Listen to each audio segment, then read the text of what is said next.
வந்து ஒரு குயிக்கான bread loaf பண்ணிடலாம். ஹோம்மேட் பிரெட் பண்ண போகிறோம். ஸோ அதுக்கு வந்து இதில் 300 ml வார்ம் வாட்டர் எடுத்து வச்சுருக்கேன். நீங்கள் வந்து 300 ml பால் கூட யூஸ் பண்ணிக்கலாம். நல்ல வெதுவெதுப்பான பால் யூஸ் பண்ணிக்கணும். ஸோ நல்லா இப்படி கையை விடும்போது உங்களுக்கு ரொம்ப லேஸ் சூடாக இருக்கணும். அப்போ தான் ஈஸ்ட் வந்து ஆக்டிவேட் ஆகும். ஓகே, ஸோ ஈஸ்ட் ஆக்டிவேட் பண்ணுறதுக்கு தண்ணியில் வந்து சுகர் ஆட் பண்ணிடலாம். ஸோ 1 டேபிள்ஸ்பூன் சுகர், அதுக்கப்புறம்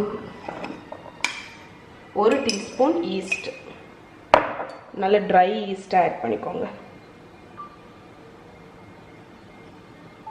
இதில் வந்து ஒரு 5 மினிட்ஸ் ஓரத்தில் எடுத்து வச்சிடலாம். ஸோ ஈஸ்ட்டு சுகர் வெதுவெதுப்பான தண்ணி வச்சுட்டோம். இப்போ நீங்கள் பார்த்தாலே உங்களுக்கு தெரியும் லைட்டாக அப்படி பபிள்ஸ் வர ஆரம்பிச்சிருக்குல்ல, அப்போ ஈஸ்ட் ஆக்டிவேட் ஆகிடுச்சுன்னு அர்த்தம். ஸோ ஒரு 5 மினிட்ஸில் பார்த்திங்கன்னா இது நல்ல ஃபோமி ஆகும். ஓகே, ஸோ அதுக்கடையில் நம்ம டோக்குள்ள இன்க்ரீடியண்ட்டை மிக்ஸ் பண்ணிடலாம். ஈஸ்ட்டை பாருங்கள் எவ்வளோ ஃபோமி ஆகிடுச்சின்னு. இப்போ நம்ம டோ பண்ணிடலாம். ஸோ 2.25 3 கப் வரைக்கும் மைதா மாவு இதில் வச்சுருக்கேன். இதில் உப்பு ஆட் பண்ணிடலாம்.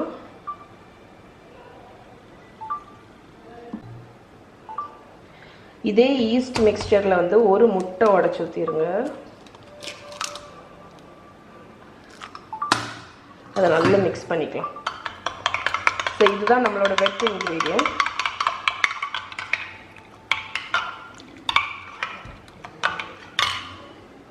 ஸோ இதில் நீங்கள் ஐதர் பட்டர் போட்டுக்கலாம், இல்லைன்னா உருக்குன எண்ணெய் யூஸ் பண்ணிக்கலாம். நான் வந்து 2 டேபிள்ஸ்பூன் ஆயில் ஆட் பண்ணுறேன். ஓகே, ஸோ இதை டைரெக்டாக நம்ம மைதா மாவில் ஆட் பண்ணிடலாம். ஸோ இதில் வந்து மைதா மாவு உப்பு இருக்கா, இதில் வந்து நம்ம வச்சுருக்கிற அந்த வெட் இன்க்ரீடியன்ட்ஸ் ஆட் பண்ணிடலாம். நான் வந்து ஸ்டாண்ட் மிக்சர் டோ இதில் தான் பண்ணுறேன். அதனால் இதை டேரெக்டாக ஹூக் போட்டு நீட் பண்ணிட போகிறேன். நீங்கள் கையிலனா இதை கையை வச்சு நல்லா பிசைஞ்சுக்கோங்க. ஸோ டோ நல்லா திரண்டு வரட்டும். ஒரு 4 to 5 மினிட்ஸ் நம்ம இதை நீட் பண்ணிடலாம். டோ நீட் பண்ணும்போது உங்களுக்கு டோ வந்து ரொம்ப ஸ்டிக்கியாக இருக்குதுன்னு நினச்சிங்கன்னா நீங்கள் கூட கொஞ்சம் மைதா மாவு ஆட் பண்ணி பிசைஞ்சிக்கலாம். ஒன்றும் தப்பு இல்லை அதில். ஓகே, ஸோ நம்மளோட டோ ரெடி ஆகிடுச்சு. இப்போ இதை ஃபெர்மெண்ட் பண்ண விட போகிறோம்.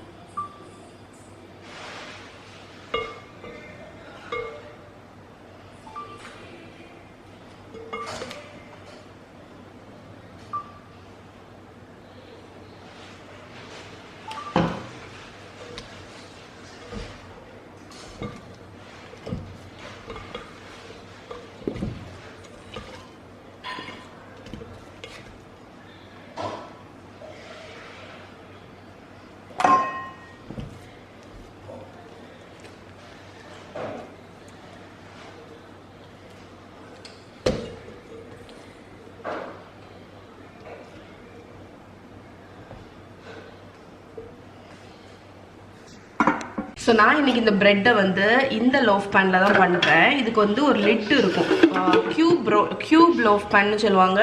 இந்த லிட்டு இருக்கிறதுக்கு பேர் வந்து புல்மேன் லோஃப்னு. ஸோ நான் வந்து இந்த லோஃப் பேனில் தான் இன்றைக்கி வந்து ப்ரெட் பண்ண போகிறேன். அதனால் என்னோடய ப்ரெட் வந்து ஸ்கொயராக வரும் அப்படின்னு நம்புகிறேன். நான் என்ன பண்ணேன்னா ஆயிலை எடுத்து இந்த லிட்டில் நல்லா க்ரீஸ் பண்ணிவிட்டேன். உள்ளேயும் நல்ல ஆயில் வந்து அப்ளை பண்ணிட்டேன். ஓகே, ஸோ நம்ம டோ வந்து நல்லா ரைஸ் ஆகிடுச்சு. இப்போ இதை ஷேப் பண்ணிடலாம்.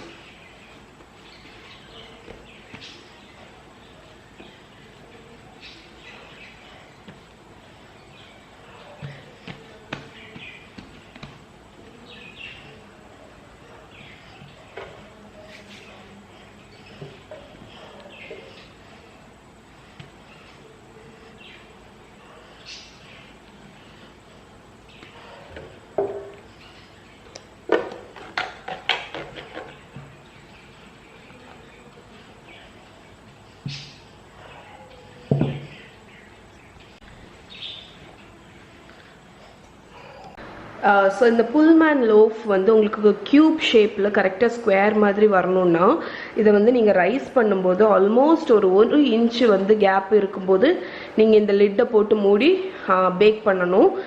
இது வந்து இன்னும் ஒரு 10 மினிட்ஸ் ரைஸ் ஆச்சுன்னா இந்த அளவுக்கு ரைஸ் ஆகணும். இந்த அளவுக்கு ரைஸ் ஆனோன்னா நான் என்ன பண்ண போகிறேன்னா இந்த லிட்டை எடுத்து இப்படி மூடி போட்டு அவனில் பேக் பண்ணி எடுக்க போகிறேன். 200 டிகிரி செல்சியஸ்க்கு அவனை ப்ரீஹீட் பண்ணியிருக்கேன். 25 மினிட்ஸ்லேருந்து 30 மினிட்ஸ் ஆகும். ஓகே, ஸோ இது ஃபுல்லாக பேக் ஆனவுடனே எப்படி இருக்குன்னு காணிக்கிறேன். ஓகே ஃப்ரெண்ட்ஸ், ஸோ நம்மளோட ப்ரெட் வந்து பேக் ஆகிடுச்சு. நான் வெளியே எடுத்து ஒரு 10 மினிட்ஸ் ஆகிருக்கு. இதை ஓப்பன் பண்ணி காணிக்கிறேன். இங்கே பாருங்க எவ்வளோ அழகாக பேக் ஆகிருக்குன்னு. ஸோ நீங்கள் கரெக்டாக நான் சொன்ன அளவு வரைக்கும் வந்ததுக்கப்புறம் நீங்கள் க்ளோஸ் பண்ணி பேக் பண்ணாதான் உங்களுக்கு இந்த மாதிரி ஃப்ளாட்டான டாப் கிடைக்கும். ஏன்னா வந்து பேக் ஆகும்போது ப்ரெட்டு கொஞ்சம் ரைஸ் ஆகும். ஸோ அப்போ வந்து ஈவனாக அது வந்து உங்களுக்கு ஒரு க்யூப் மாதிரி கிடைக்கும்.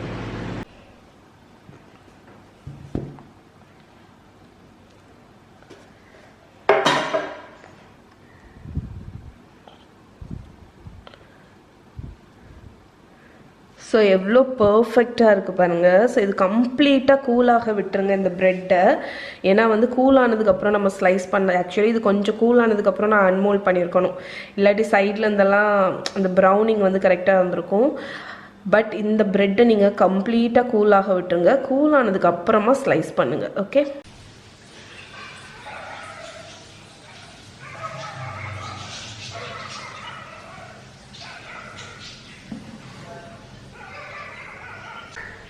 ஸோ ப்ரெட்டு வந்து எவ்வளோ சாஃப்டாக இருக்குது பாருங்கள்.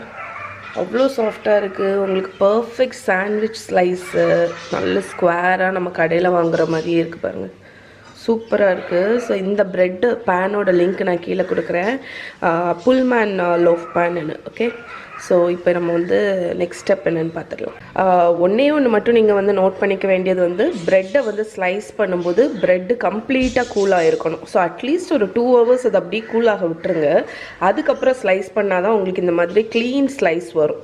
இல்லைன்னா வந்து இந்த இடம் பார்த்திங்கன்னா ஒரு மாதிரி வேகாத்த மாதிரி இருக்கும். ஏன்னா வந்து ப்ரெட்டு ஒன்று மட்டும் நம்ம இப்போ வெளியே எடுத்ததுக்கு அப்புறமும் அது வந்து கண்டினியூஸாக குக் ஆகி அந்த டெக்ஸ்சரை வந்து சரி பண்ணும். அதனால் நீங்கள் அந்த ஒரு விஷயம் மட்டும் நோட் பண்ணிக்கோங்க. அவசரமாக கட் பண்ணிடாதீங்க, உங்களுக்கு க்ளீன் ஸ்லைசஸ் வராது. ஓகே, ஸோ நம்மளோட புல்மேன் சாஃப்ட் லோஃப் வந்து ரெடி.